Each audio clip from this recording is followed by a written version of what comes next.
Let's just kick it off. The men's basketball team got bounced from the FIBA World Championships. I don't know what the odds were. I didn't check my Bovada to see what what Serbia in the consolation game, what kind of spread they were getting. But USA got bounced. I think they finished 7th in the tournament, the lowest ever for like a U.S. team. They are still playing NBA players. Why don't you just talk about that, buddy? Well, I mean, I actually wasn't expecting them to win this thing when a lot of their top players just decided to not play. Yeah. Because a lot of these national teams, they play together for years and years and years. And I think that's really what's missing, with a team that you just kind of put together with a bunch of like first and second year guys right. That have never really played together. And you put them over in a whole nother – I mean, they're out in China. So it's not even like it's on U.S. soil or it's in, even in, European League or anything like that. It's not in Europe. It's not in – it's clear across the world. And these guys have they might get along or whatever and have seen each other, a couple times a year playing. But, basketball really is a team sport, and you can't just throw a bunch of guys together as, we've seen, unless you have some continuity and some, familiarity. And that's why I think those teams were doing so well with, under Coach K. And I expected a fall off since he's not really a part of it anymore. And, a lot of the guys that were in it for so long are just not there. They're not in it. LeBron's not in it. Carmelo's not in it. Kobe's not in it. Jason Kidd. Those are all guys that like grew up in like a 8-year span there and just were always on these teams. And now you just got a bunch of guys that they kind of throw together, kind of last minute. Yeah, and then what's his face? Tatum from the Celtics got hurt. That didn't help, right? Yeah, they had a ton of injuries where they just couldn't. Guys, were dropping out of the training camp because they couldn't get right, and no one really wants to jeopardize their season, and that season is coming up really quick. So for some of these guys, they haven't really had a break, besides maybe a month or a month and a half, and now they've been in training camp, and now they've been over in China for 3 weeks. And they're going to come back and basically start getting right into camp. So we saw in the Winter Olympics, we saw the NHL kind of put their foot down and say, enough is enough. We're not going to stop our season so that players can go and play in the Olympics. And I remember Alexander Ovechkin of the Capitals, the Washington Capitals, was pissed off because he wanted to play for Russia and all that.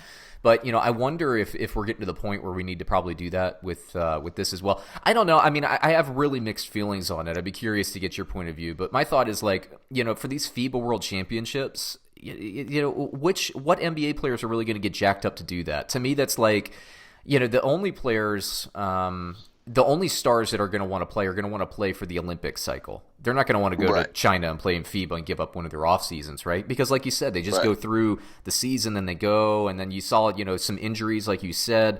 If I'm an NBA franchise, I don't love that. So I kind of wonder if it's time for the USA to start going back to, okay, well, let's just look at our international, there are players that aren't playing in the NBA, and let's start building a cycle with them. Right.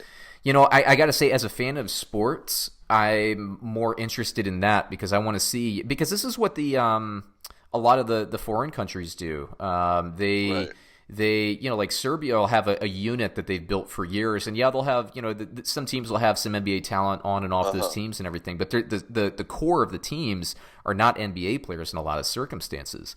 And so, knowing how to play with each other for one of these short contests, tournaments, these short tournaments, that's a big deal. So I don't know, but then you get into the NBA players, and it's really fun to watch. And then you of course you always want or at least we do, right? We always want the United States to win the gold medal. So, but then you have like LeBron James. I don't think he's going to play next time, but you have like all these like superstars that are on the team and just winning with talent, and it's almost like an AAU All-Star game or something like that.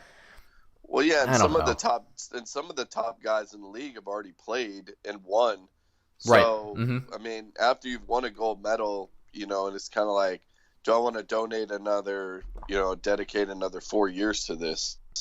Well, I remember the that, Dream Team. The Dream Team. It was hard. Magic Johnson had to recruit Michael Jordan because Michael Jordan had already won a gold medal. And I think it was like the 84 or 88 or He something was in like that. 84. Yeah. Yeah. So, yeah, Mike's like, I don't know, man, I'm tired, dude. Like, I just got beat up by the Pistons. I'm tired and I don't want to play with Isaiah Thomas. Right. And he's like, Isaiah's not on the team. Okay. I'm not playing. Yeah. They booted that dude. Yeah. Yeah, but it's all about, that's why you see a team like Serbia or even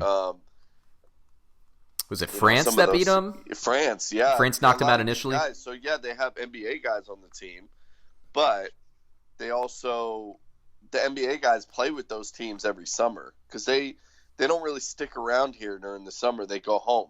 Yeah. Like Evan Fournier goes to France in the off season. Tony Parker used to go to France in the off season, and that's where they would live. So they were playing with those guys, and if you have team chemistry, that's going to be talent every time. Well, I don't know. I mean, it depends on the talent, but right. I wouldn't say every time, but in a competition like this, it gives you a much better shot. Especially, if you were to line up all the NBA players, they're just gonna hands down beat everybody. Yeah. But if you kind of have guys that are maybe a little bit less in star quality or player, but they know how to move the ball. They know where guys like to catch the ball. They know where guys like to cut. They know how guys like to move, how to play help defense with each other and talk to each other. It just helps out so much in a bunch of guys that you just kind of throw together. Yeah, and I think that's why we see the Patriots in the NFL, always relevant. There are a lot of teams that are, generally always relevant, but I'm using the Patriots because they've, been in the last 3 Super Bowls and won 2 of them. They get guys and they have a core, and yes, Belichick and the franchise will chew players up and spit them out when they're done. But what they do is they build a core, and then they get a bunch of guys that play well within the scheme and the concept, and that can adapt to different situations. And because of that nucleus that does rotate, but that nucleus is full of smart, intelligent, team-based players that trust the other team and know where everybody's going to be. And so they never lead the league. Like if you look at a PFF or something like that, they never lead the league in terms of talent. They never have like the most quote-unquote the talented roster. This year I think they have the oldest roster, if I'm not mistaken, but one of the oldest rosters anyway.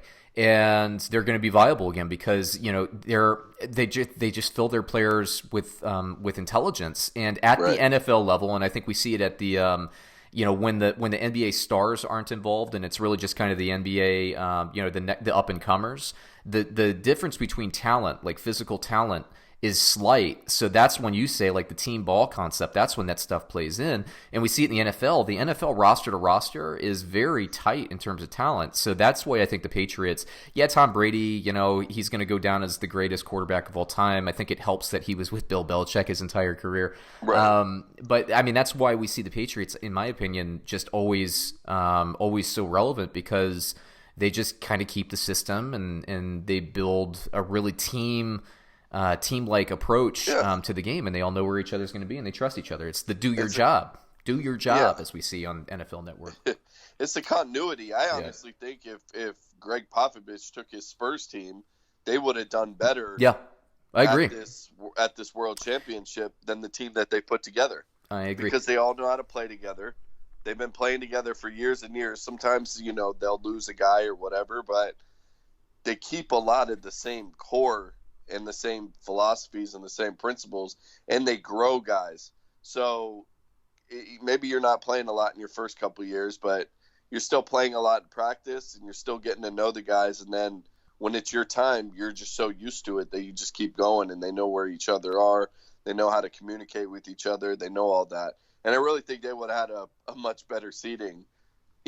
Granted, the talent isn't the same, but they know how to play with each other. Yeah, I agree. Hey, Sam, let me get to the Woody Page podcast here. Attention sports fans, award-winning sports columnist and ESPN commentator Woody Page is putting down the chalkboard and picking up the mic for the Woody Page podcast on Podcast One Sportsnet. Join Woody each week as he takes on sports and pop culture with his roster of famous and even legendary guests from the worlds of sports and entertainment. Drop the chalk and download new episodes of the Woody Page podcast every week on Apple Podcasts and Podcast One. There you go, buddy. Woody Page coming to Podcast One.